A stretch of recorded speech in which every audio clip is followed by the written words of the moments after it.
Bonjour, bienvenue sur mes vidéos Mélanie Médium. Alors aujourd'hui je souhaite vous parler des guides spirituels puisque récemment j'ai posté une vidéo pour que vous puissiez éventuellement tenter de connaître le ou les prénoms de votre ou vos guides spirituels. Donc après cette vidéo, j'ai eu pas mal de questions, des gens qui avaient besoin de réponses, d'éléments complémentaires. Donc, dans cette vidéo, je voudrais vous donner quelques explications quant aux guides spirituels. Que sont les guides spirituels? Combien en avons-nous? Quand interviennent-ils? Comment? Etc. Alors, il faut savoir que tout ce que je vais évoquer dans cette vidéo n'appartient qu'à moi, c'est-à-dire que vous pourrez trouver sur Internet ou dans des ouvrages peut-être des choses qui divergent de ce que je vais vous évoquer ici, de ma façon de penser. J'estime que le courant ésotérique n'étant pas une science fixe et exacte, il existe encore des façons de voir les choses et de penser qui peuvent être divergentes.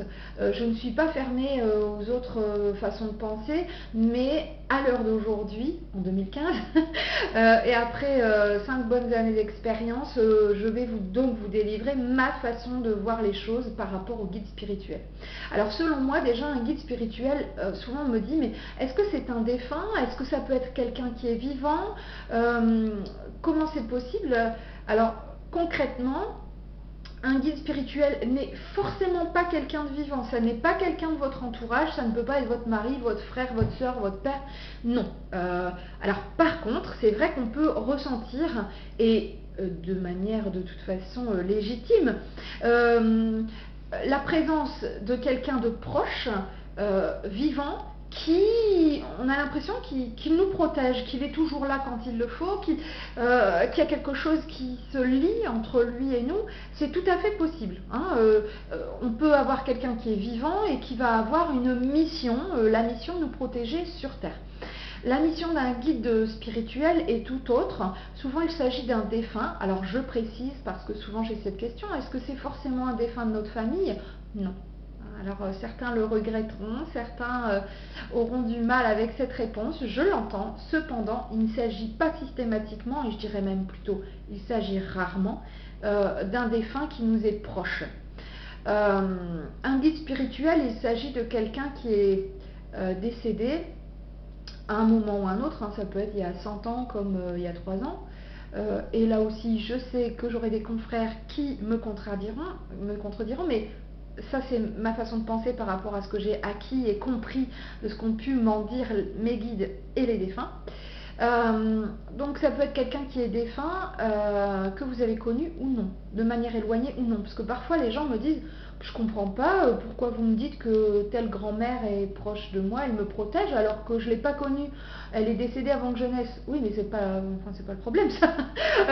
Vous la connaissez pas, mais elle vous connaît, hein. Donc là il s'agit d'un défunt par exemple qui faisait partie de la famille de la personne, mais certains me disent, mais je comprends pas, mon guide spirituel, vous me parlez d'un Jean-Michel, je le connais pas. Ben oui, mais c'est pas grave, lui il vous connaît. Et c'est là pour vous. Hein, donc c'est une mission en fait qu'on a confiée à ce défunt. Alors ça peut être une mission temporaire.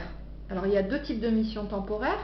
Soit une mission temporaire parce que c'est quelqu'un qui est censé vous aider à un moment particulier, soit parce que vous allez acquérir des facultés particulières ou supplémentaires, soit un moment particulier parce que vous avez quelque chose de difficile à vivre et que vous avez besoin d'un aiguillage spécifique. Soit temporaire parce que sa mission n'est que de vous accompagner 6 mois, 2 ans, 10 ans, et qu'ensuite le relais sera passé à quelqu'un d'autre. Hein. Alors ça c'est la première chose, et puis après d'autres personnes me disent, mais de toute façon les guides ne sont que temporaires, ils changent régulièrement. Je n'en suis pas si convaincue, je pense qu'il est tout à fait probable que certains guides spirituels restent là de notre naissance jusqu'à notre décès. Non.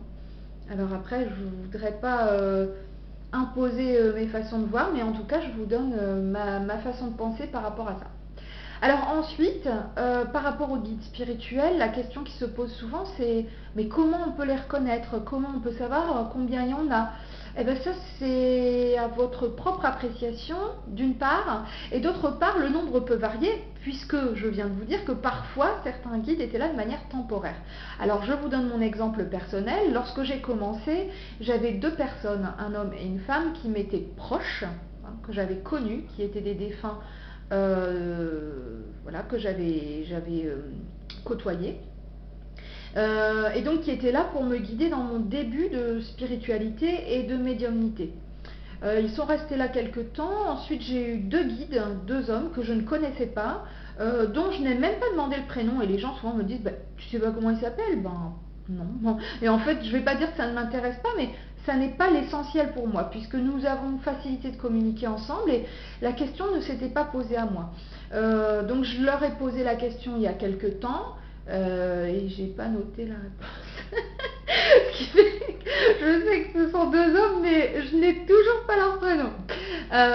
Donc voilà, pour vous expliquer que ça c'était la deuxième phase. Et la troisième phase, en début d'année, j'ai eu un troisième guide qui s'est ajouté de manière un petit peu plus distante, qui agissait de manière différente par rapport aux deux autres, mais j'avais un ressenti, je sentais qu'il y avait une femme qui s'était associée aux deux autres guides, et donc là j'avais vraiment l'impression que c'était en lien avec ma famille, en lien, mais quoi, lorsque j'ai eu son prénom, parce que je le lui ai demandé, j'ai compris de qui il s'agissait.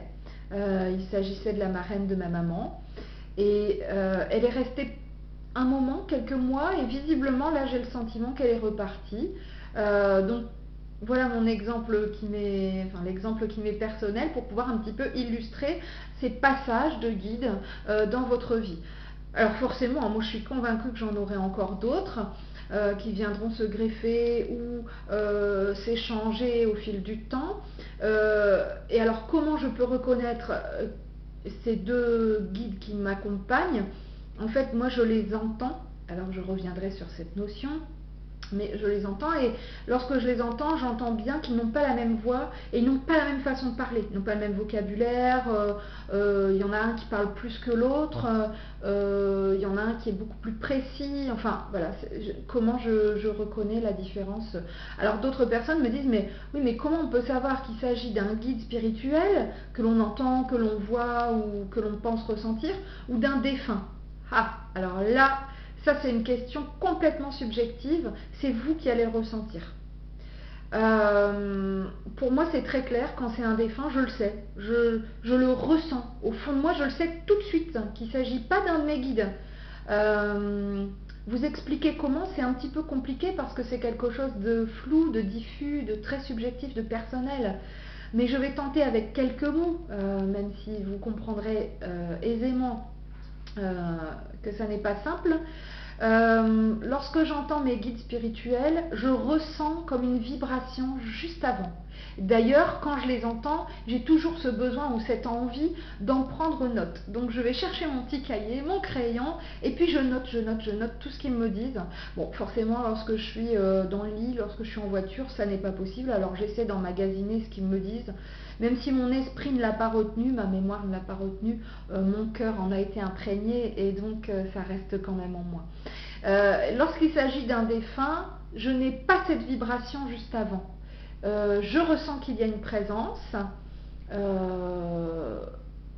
mais je sens bien que ça n'est pas forcément quelqu'un qui est là pour moi. Vous voyez, en tant que personne ou en tant que médium, je ressens bien que c'est quelqu'un qui a envie de communiquer, qui a envie de passer un message. Et ça, c'est vraiment très subtil, c'est presque indescriptible. J'ai beaucoup de mal, et lorsque j'en parle avec d'autres professionnels, ils me disent la même chose. C'est compliqué de mettre des mots sur ce que l'on ressent ou sur ce que l'on vit, sur ce que l'on entend. Donc j'essaie voilà, au maximum de vous éclairer par rapport à ça, mais je pense que ça, c'est vraiment quelque chose qui nous est propre et qui donc fera l'objet de votre propre expérience. Alors donc par rapport au guide spirituel, je vous ai fait une petite vidéo récemment pour essayer d'en connaître le ou les prénoms, hein, parce qu'on peut avoir 1, 2, 3 guides, parfois 4 éventuellement. En même temps, quelqu'un m'a dit récemment, mais il n'y a pas d'intérêt en fait d'en connaître les prénoms. Il suffit de vibrer avec eux, de communiquer avec eux, c'est suffisant. Le prénom, c'est quelque chose de terrestre. C'est ce qui nous permet de nous reconnaître et de nous faire connaître entre terriens, entre personnes vivantes. Les êtres lumière n'en ont pas besoin. On se reconnaît directement avec le cœur. sont des vibrations qui sont particulières. Je pense que c'est la raison pour laquelle je n'ai pas ressenti ce besoin initialement de connaître leur prénom. Après, en une semaine, j'ai eu 3-4 personnes qui m'ont posé cette question, mais quel est le prénom de vos guides? Je me suis dit, peut-être faudrait que je leur demande. Je l'ai fait, ils m'ont répondu. Euh, Volontairement ou non, je n'ai pas retenu leur prénom, je ne suis pas convaincue qu'ils m'en veuillent. Et je communique toujours avec eux et ça ne me gêne absolument pas. Lorsque j'ai besoin d'eux, je ne les nomme pas. Je demande à mes guides de me protéger. Je n'ai pas besoin de dire Pierre, Paul ou Jacques, s'il vous plaît, protégez-moi. Alors voilà ce que je sais, ce que je peux vous dire sur les guides de lumière. Alors une dernière question qui m'a été soulevée dans les jours précédents concernait les suicidés. Une personne m'a dit quelqu'un qui est suicidé ne pourra de toute façon pas devenir guide de lumière, guide spirituel parce que il est condamné à devoir réfléchir sur la façon dont il est décédé. Je n'ai pas du tout la même façon de penser. Pas que je sois contre l'idée, hein, c'est juste que j'ai moi-même eu contact avec plusieurs suicidés qui ne m'expliquent pas ça du tout. Alors, j'ai tout à fait du respect pour la personne qui m'avait donné son avis, mais j'ai beaucoup plus confiance dans les défunts et dans leur façon de vivre les choses. Et donc comme plusieurs suicidés sont venus à moi et m'ont expliqué des choses qui sont différentes de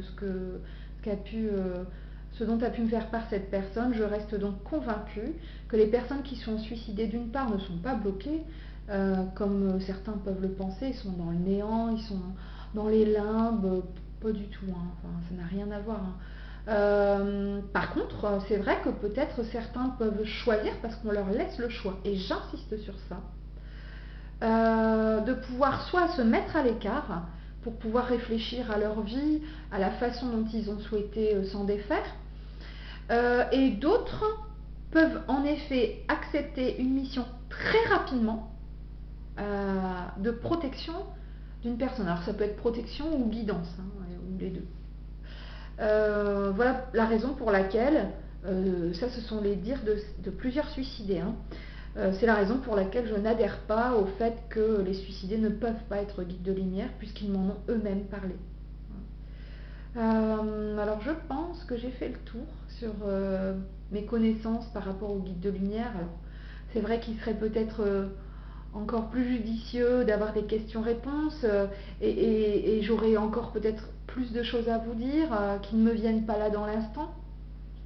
Mais j'espère avoir déjà en tout cas un petit peu répondu aux questionnements de certains.